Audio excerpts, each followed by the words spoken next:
हरे कृष्णा। आप सबका हार्दिक स्वागत है। तो जैसे मैंने वृंदावन के बारे में आपको बताया था और उसकी चर्चा चल रही थी कंस के बारे में कि कंस को भगवान कृष्ण ने क्यों मारा। तो ये मैंने आप लोगों को बताया था कि कंस पूर्व जन्म में कालनेमिक नाम का असुर था और जब समुद्र मंथन हुआ था तो समुद्र मंथन के समय में देवासुर संग्राम हुआ और देवासुर संग्राम में कालनेमी नाम के असुर को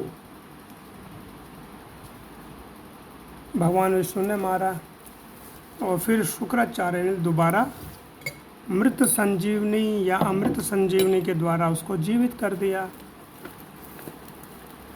तो कालनेमी असुर भगवान विष्णु से पैर रखने लगा और वो ये सोचता था कि मैं इनको अपने हाथों से मारूं, यानी वो उसके मन में था कि कृष्ण को या विष्णु को मैं अपने हाथों से मारूंगा।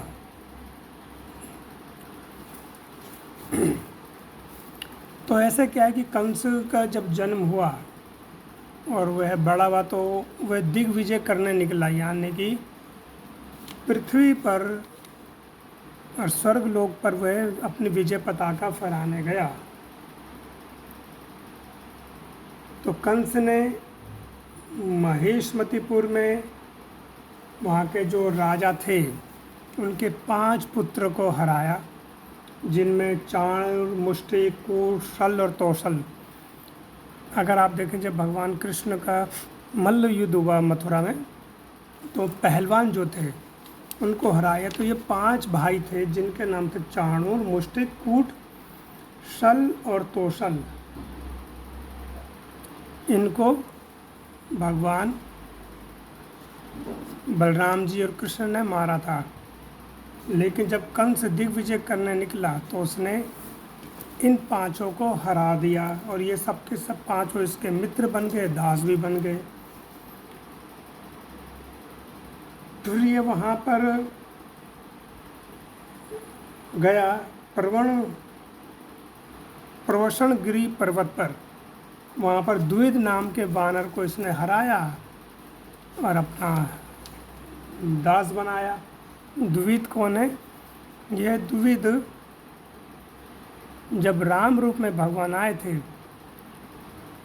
तो सुग्रीव की सेना का एक नायक था, एक तरह से वो सेनापति था एक टुकड़ी का। तो ये गलत संगत में आकर के इसके अंदर असुर प्रभाव आ गए थे, मद, मांस, मदिरा का सेवन करने लगा था ये द्विविद।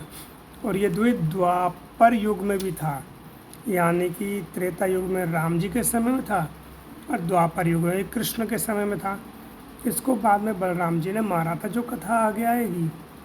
और ये कथा मैंने आपको सुनाई भी थी द्वारका खंड में कि वहाँ पर कपिटंकण तीर्थ है, इसकी चर्चा चली थी। तो वहीं पर द्वारका में द्विविद नाम के वानर को मारा था बलराम जी ने। तो इस तरह से कंस फिर गया ऋषियोमुख वन पर, वहाँ पर केशी नाम के एक असुर को जो घोड़े के रूप में रहता था उसको हराया और महेंद्रगिरी पर्वत पर गए। महेंद्रगिरी पर्वत पर यहाँ पर परशुराम जी तपस्या कर रहे थे। तो कंस इतना बलशाली था कि इसने 100 बार उस पर्वत को उखाड़ करके वो ऊपर नीचे कर रहा था, यानी जैसे कि पहलवान लोग अपने हाथों से डंबल को ऊपर नीचे करते हैं, ऐसे कर रहा था। तो वहाँ पर परशुराम जी को क्रोध आया और परशुराम जी ने उसको डांटा और एक धनुष दिया उसको, बोले कि इस धनुष की प्रत्यंचा चढ़ा। तो कंस ने उसकी प्रत्यंचा भी चढ़ाई, जोर की डंकार करी, जिससे कि बहुत बड़ी तीव्र भयंकर ध्वनि हुई। तो परशुराम जी के चरणों में गिर पड़ा। बाद में कंस बोला मैं आपका दास हूँ, मुझे क्षमा करिए। तो क्रोध में परशुराम जी ने कहा अरे बंदरिया के बच्चे, ये धनुष ले और इसकी प्रत्यंचा चढ़ा, अगर तू इसकी प्रत्यंचा चढ़ा देगा तो मैं तुझे बलशाली मानूंगा। तो उसने प्रत्यंचा चढ़ाई, जो डोर होती है। फिर परशुराम जी से बड़े प्रसन्न हुए और इसको ये धनुष दिया और बोले कि जो भी इस धनुष को तोड़ देगा वही तुम्हारी मृत्यु का कारण बनेगा। तो वो परशुराम वहाँ से धनुष लेकर के चला गया समुद्र के किनारे, वहाँ अगासुर नाम के असुर को हराया। फिर बंग देश में यानी बंगाल देश में गया, वहाँ अरिष्ट नाम के दैत्य को जो बैल के रूप में रहता था उसको भी उन्होंने परशुराम कंस ने हराया। और प्रयाग ज्योतिषपुर में गया, वहाँ भूमिपुत्र नरकासुर को भी इसने हराया। और प्रयाग ज्योतिषपुर में जब नरकासुर को हराया तो इसी नरकासुर का एक महापराक्रमी असुर था जिसका नाम था प्रलंबासुर। तो प्रलंबासुर को भी हराया। फिर धेनुकासुर, तृणावर्त, बकासुर, पूतना, इन सबको कंस ने जब हरा दिया तो कंस दिग्विजयी हो गया, यानी कि उसने पूरी पृथ्वी को जीत लिया। फिर स्वर्गलोक में गया। स्वर्गलोक में जाने के बाद इंद्र को भी हरा दिया, देवताओं को भी हराया। इस तरह से पूरे पृथ्वी लोक में, स्वर्गलोक में अपनी विजय पताका फहरा करके वह वापस आया।